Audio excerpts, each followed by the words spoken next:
I just finished The Last Unicorn by Peter S. Beagle. Now, if you're not familiar with this book, it's a fantasy book.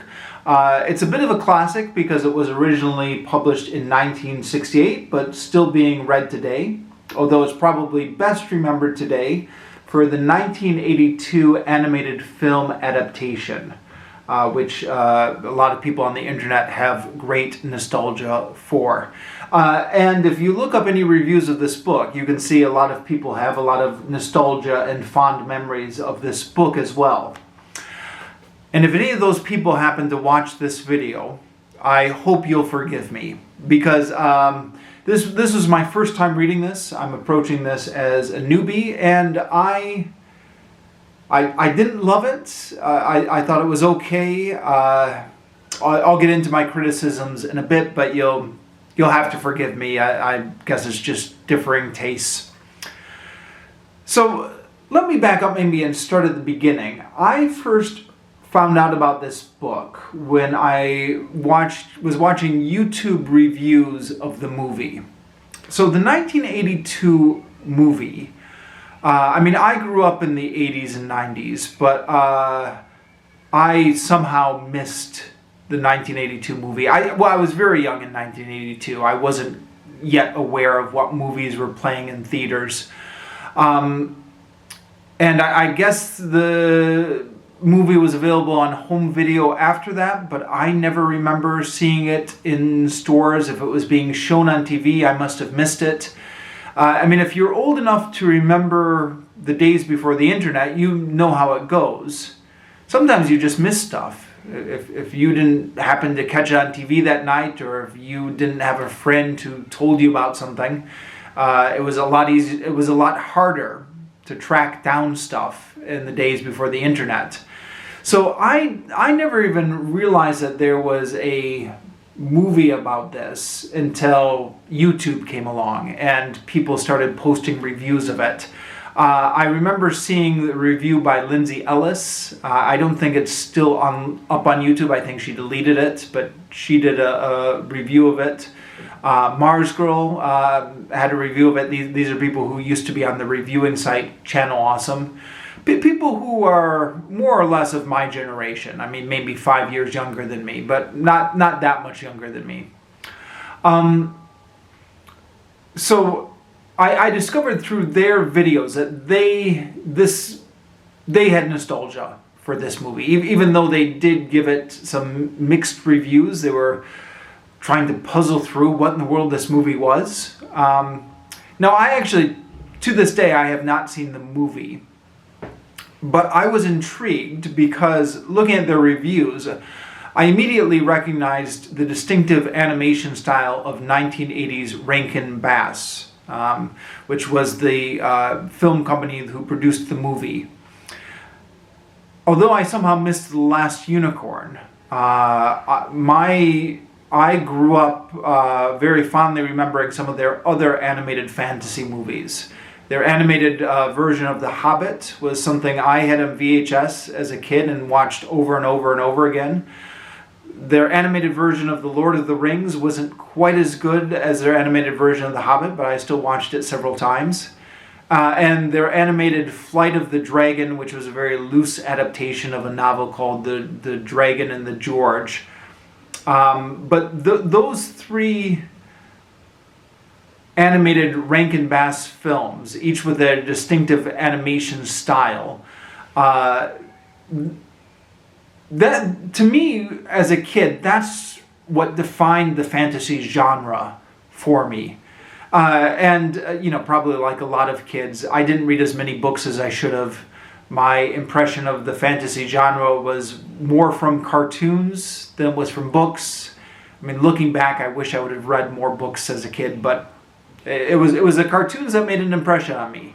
Those Rankin Bass animated cartoons are largely why I have fondness for the fantasy genre now. And this was one of the ones I had missed, but it was obviously another cartoon by the same production company using the same animation style. And I as soon as I realized that this was out there, I became curious about it and I Googled it. And upon Googling it, I found it was based on a book. And I thought, okay, well, I should probably read the book before I watch the movie. But because I have been living out in Asia teaching English for a number of years now, it's just very hard to track down certain books. And I thought, I didn't really think I was ever going to find this out here in Vietnam. But then one day I did. I was perusing a used bookstore on Book Street, and I found it a while ago now. It's been sitting on my shelves for a bit, but once I saw it, I snatched it up, and I've just been waiting for a chance to get around to it. This edition I have here says Special Anniversary Edition here, but I'm not quite sure what is special about this anniversary edition. So it's a little bit unclear which anniversary this actually is. The copyright here says 1999 for this edition, which, okay, I guess what was 1989? That would have been not quite the 25th anniversary. The 20th anniversary plus 3 years of The Last Unicorn. I don't know. But it's also not apparent what is special about this edition. Like, if you see Special Anniversary Edition, you'd be expecting to find maybe an expanded author's preface or notes in the back, or, you know, a critic's introduction or notes about the cultural relevance of the book at the back or something like that. And nope, nothing. So it's just the text of the book, and it's got some illustrations by Mel Grant. I'm not actually sure if those illustrations were for this special edition or if they were for the original. But yeah. Before I get into this, it's maybe worth noting that even though this is going to be somewhat of a mixed review, this is probably the type of book that's best enjoyed without spoilers. So there are a few twists and turns in here. It's, if at all possible, it's good to try this book without knowing too much about it. So if you think you might want to track down this book and read it sometime, maybe stop my review right now. Don't watch my full review. But I'm going to talk about my impression of it. Right. So it's a mixed review. There were parts of this book I really liked. At the beginning, I found the author's prose style easy to follow, and I liked the way that the book just kind of immediately plunges me into the world, and it starts off with two people talking about unicorns as they're walking through the forest, but it's just a great way to kind of immerse yourself in the scene, and there's some dialogue there to read, which is a good way to start the story. As the story moves on, there are some humorous parts going on. There's a number of subversions of fairy tales. Now, I know subverting fairy tales isn't exactly a novel idea at this point, but it was well enough done. It got a smile out of me at different places. There's a couple of characters who are a parody of Robin Hood. There's a parody of the idea of a lost child that's found on a doorstep and then delivered to the king.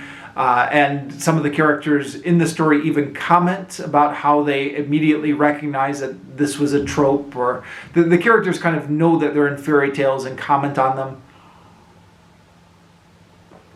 In a way that, again, maybe it's not the first book in the world to do such a thing, but I thought it was well done for what it was, and told in an engaging way.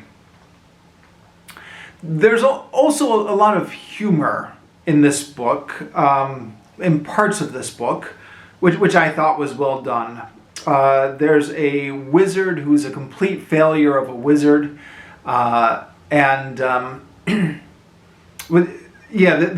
There's one scene I especially liked. Let me see if I can find it.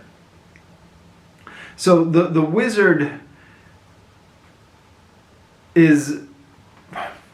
One of the funny things about this book is the wizards will kind of alternate between very kind of formulaic kind of old English wizard speak. I mean, not really old English, but kind of old sounding wizard speak, and then more modern day sounding. And a good example of this is from page 118, 119 in my book. So there's an old wizard who has just been summoned by the king, and he comes in just looking fearsome. And then he recognizes the other wizard. So the king addresses him. Marbrook, King Hagrid said, "This gentleman is of your fraternity. His name is Smedrink." The old wizard's icy eyes widened slightly, and he peered at the shabby man. "Why, so it is," he exclaimed in seeming pleasure. "Smedrick, my dear boy, how nice to see you. You won't remember me, but I was a dear, dear friend of your tutor, dear old Nikos. He had such high hopes for you. The poor man. Well, well, this is a surprise. And are you really still in the profession? My, you're a determined fellow.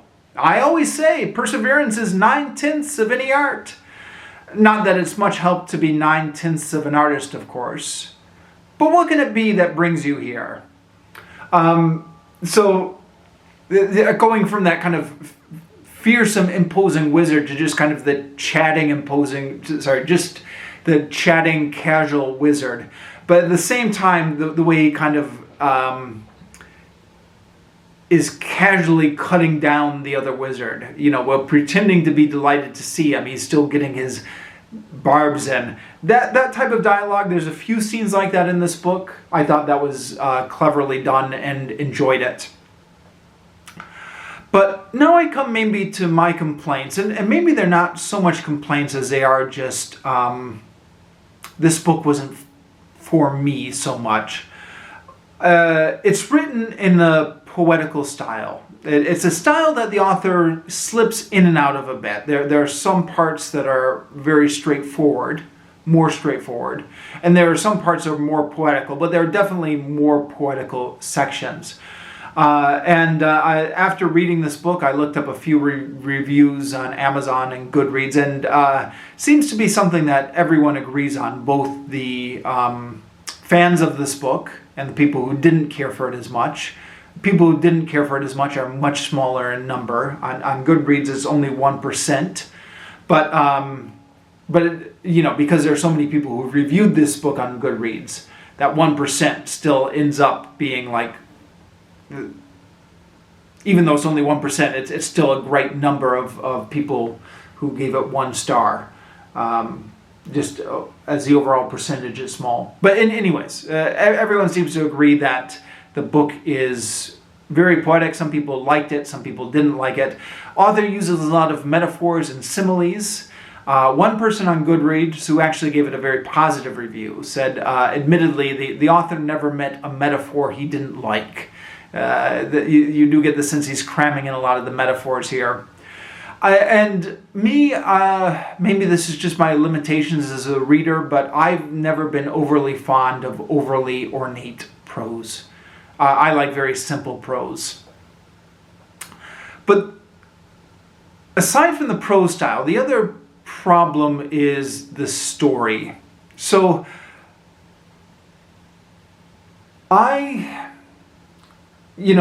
when I pick up a book about the last unicorn, some sort of fantasy book that's been made into a children's cartoon, I'm thinking, okay, this is going to be something more lighthearted, unicorns, rainbows, meadows, there's going to be some fairies and other magical creatures flying around. There'll be, some antagonists, a little bit of an adventure, but it's going to be a lighthearted story through some wonderful Sylvian forest scenery. But in fact, the story is pretty depressing. So, the first thing is the unicorn. The unicorn herself, for whatever reason, it's not really explained, but I guess just because she's an object of so much beauty, or because she's an object that's so pure, evokes emotions of longing and sadness in the humans that she encounters. And again, it's left a little bit ambiguous in the book what exactly is going on, but I guess she's something. She represents a lost innocence, or something that they long for but they can't have, or the ideal of happiness, which is always longed for by humans but just out of reach. She seems to bring all these emotions to the forefront. So it's a very melancholy book in that way. It talks a lot about the human emotion of yearning and unrequited desire, and just the fact that this unicorn is constantly evoking these emotions of beauty, but also sadness in the humans they encounter. So it's a little bit of a downer on that account. But then, and here I'm getting into more plot spoilers, because of the search that they're on for the other unicorns, they end up about halfway through the book, a little less than halfway, coming to a dark and gloomy castle where the mystery of it's most of the book. By about page 70 already, they're getting into this dark and gloomy castle where the mystery of the missing unicorns is. And they just kind of hang out in this castle for, I don't know, there's 50 pages or so where the plot is not really progressing. It's just talking about the various emotions of the characters. And again, it's kind of a gloomy place to be. And I know I'm not really there, it's just all in the book. But, I think this stuff does affect you when you read a book, right? It's in your mind's eye. You're imagining this stuff. So instead of spending all these pages imagining a very beautiful forest scene, I'm imagining a dark and gloomy castle. If you go to Goodreads and click on the 1-star reviews, a lot of them are echoing this sentiment. A surprising amount of them said, I just couldn't bother finishing it, DNF them. And I guess you click on the 1-star reviews, those are the people who are most likely to DNF a book, right? At the same time, I was thinking, okay, wasn't my favorite book in the world either, but look how small this is. It's this edition here is 212 pages, fairly large print. I read it in 2 days. I can't. I can understand this isn't your favorite book. It wasn't mine either. I don't know why people just wouldn't persevere and finish the book off. It's so short. But there you go, huh? There's a lot of the characters talking about... The characters talk in very vague terms, kind of all throughout the book. And in a way that makes you think, okay, they're kind of talking in riddles a little bit. And you think, all right, is there something really deep going on here?